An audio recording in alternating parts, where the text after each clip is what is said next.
Hi there, thanks for coming back to my channel. In the first part of this two-part video, we talked about how you can improve your general speaking skills. In this part, I'm going to give you the best tips which I've been using in my classroom for the last 20 years and which have helped all my students get the band score they needed in the IELTS speaking test. By the way, if you want to get a higher score for all the IELTS modules, I'd like to remind you to check my complete IELTS preparation course on Udemy.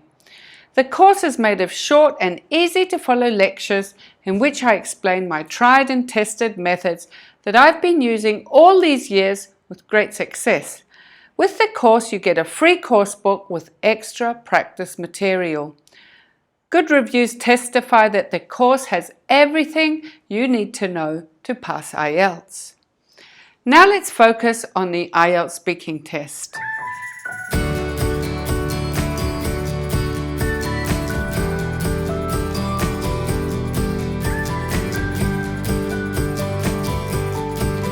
In the first part of the test, you'll need to answer general questions about yourself, your home, family, your job, studies, your interests, and a range of other familiar topic areas. For example, do you live in a house or a flat? Would you like to change houses in the future? In the second part, the examiner will give you a cue card with a topic which you'll have to talk about for 2 minutes. For example, you might have to describe your favorite movie, or a city you visited, or a person you admire. There are 4 bullet points on the cue card that will help you generate ideas like this one. In the third part of the test, the examiner will ask you further questions which are related to the topic of part 2. These questions give you an opportunity to discuss more abstract issues and ideas. For example, if your topic 2 question was about a city you visited, part 3 questions may be about how city life has changed over the years, or problems that people face who live in cities. If you make use of the ways I suggested in the first part of this video on how to improve your speaking skills, then trust me, you'll fly through the IELTS speaking test. Examiners use a set of criteria when assessing your speech. This is based on 4 criteria: fluency and coherence, your range of vocabulary, your range of grammatical structures, and your pronunciation. Now I'm going to give you the best tips based on the marking criteria so you know what you need to get a 7 and over. First, let's look at fluency and coherence. For a 7, you need to speak at length without hesitating too much. Try to speak without pausing between your words and avoid using For example, I believe it's very important to study a wide variety of subjects because this makes you sound less confident and you will lose marks in the IELTS speaking test. If you don't know how to answer a question immediately, buy time by using phrases like, that's an interesting question, or I've never thought about it, but I believe that. Don't worry too much about grammatical mistakes. If you focus on speaking fluently instead of 100% correctly, you'll still be understood and you'll sound better. Expand your answer by giving reasons or more details or making comparisons to the past. For example, a typical part 1 question may be, how have your food choices changed since you were younger? A high-scoring answer would answer the question and give further explanation like this. Oh, they've changed a lot over the years. As a child, I was a very fussy eater. I would eat only pasta and cereal. I realized the importance of following a well-balanced diet, and now I eat food from all food groups, and I feel a lot healthier. Notice how I gave details in my answer and used a variety of tenses. They've changed. I used the present perfect to show a change that has taken place. I would only eat. The use of a would here shows repeated actions in the past. I eat, I feel. The present simple tense here shows habits or truths for now. The answer also uses specific vocabulary, a fussy eater, for someone who's unwilling to eat a variety of foods. A well-balanced diet, to describe a diet that has all the nutrients necessary to function correctly. Another useful tip is to use discourse markers. These are simply words for speaking.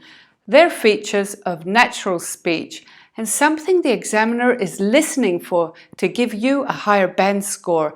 Words like, well, actually, right, I'll tell you about, yes, but, oh, let's see. And words to give opinion, such as, in my opinion, or an even stronger opinion, as in, absolutely not. These phrases can connect your ideas so you can develop coherent answers. For example, if the examiner asks, do you plan to move away in the future? Don't just say, yes, I do. Use a discourse marker to sound more natural, as in, yes, for sure. I hope to move to the city soon and work in an accounting firm if I get the job. You see how using for sure means you use expression in your voice, which is much more interesting to listen to, isn't it? The next tip I want to give you is about your lexical resource. That's the range of vocabulary and how accurate you are. For a 7, you need to be able to discuss a wide variety of topics flexibly using the appropriate words. For example, simply saying, I had a nice meal, wouldn't be a high-scoring sentence, but saying instead, it was the most delightful meal or enjoyable or delicious meal I've ever had would show off your vocabulary. Once again, the media is a very useful resource for watching or listening to authentic English. You can use podcasts or audiobooks, for example. I heard this in an audiobook.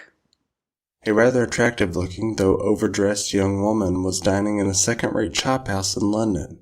She was noticeable not so much for her fine figure and coarsely beautiful face as for the size and appearance of her companion, a large, well-proportioned man in the mid-20s, with such a tremendous...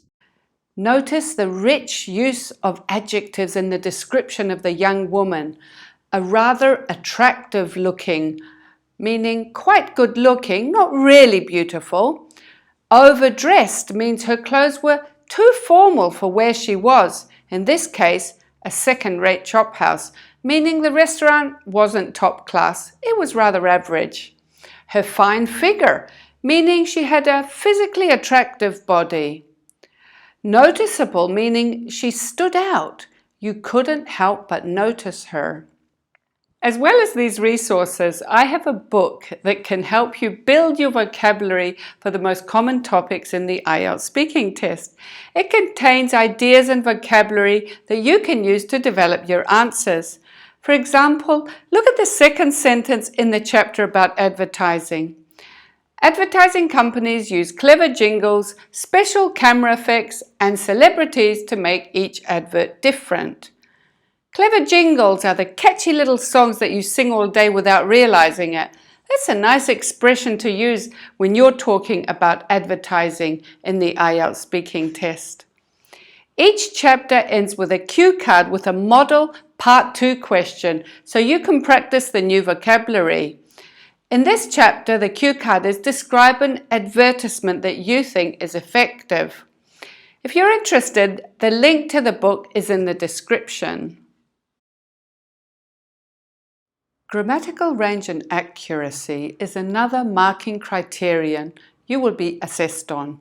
To get over a 7 for your grammar in the speaking test, you need to use a variety of grammar structures correctly. One way of doing this is by using connected sentences. Use words such as which, although, because to make complex sentences. When describing an elderly person, for example, you could say, although my grandmother is in her 70s, she has a very youthful complexion. Or, my father loves to cook, which is very lucky because no one else in the family does. Also, use a range of tenses to show your grammar. Show you can talk about the past, the present, the future, and that you can use both passive and active voice. For example, I used to like video games when I was younger, but now I'm more interested in outdoor activities such as swimming or playing tennis. If you feel you need to refresh your grammar, you'll find a huge resource of online grammar tutorials and exercises to show you how to use each grammatical structure. The IELTS Most Common Topics book is also a great resource for practicing the use of grammar. You can use the ideas in the book and expand them by using complex sentences with words like which or in order to and therefore. Look at this example from the IELTS Most Common Topic book. Animals are used to test new medicines and cosmetics. You can expand this sentence by adding, which is important because this practice has saved millions of lives over the world. So using this book, you can learn the ideas and learn to use complex sentences. The last criterion in the speaking test is pronunciation. To aim for a higher score, you must be able to speak clearly and be easy to understand. Every phoneme or smaller part of each word should be pronounced clearly so that you can be understood in an English-speaking environment. This might mean being aware of the physical movements that your tongue, jaw, and lip make so you can form each sound correctly. The Greek language, for example, does not have the sh sound and pronounce fish or ship as fis and sip. By recording your speech and playing it back, you can pick up mispronunciations such as these and correct them with the help of a phonetic chart. Recording yourself in general is a very effective way of practicing your speaking. Use the questions in the IELTS Common Topic book to practice and record your answers. I'm going to describe my commute to work. I usually go by car because in that way I feel more independent. I can set off as soon as I'm ready and I don't have to wait around for public transport, which is often unreliable in Cyprus. Assess yourself for fluency, range of grammar, vocabulary, and pronunciation. Ask yourself, how could I answer this question better? Replace simple words with more complex ones. Notice your grammatical mistakes and any long pauses. If you're not satisfied, try and try again until you are. So be the candidate, the examiner, and the teacher. If you need assistance from a professional, visit my website to check the packages of the online courses I offer. A trained IELTS tutor will help you succeed in the IELTS speaking test.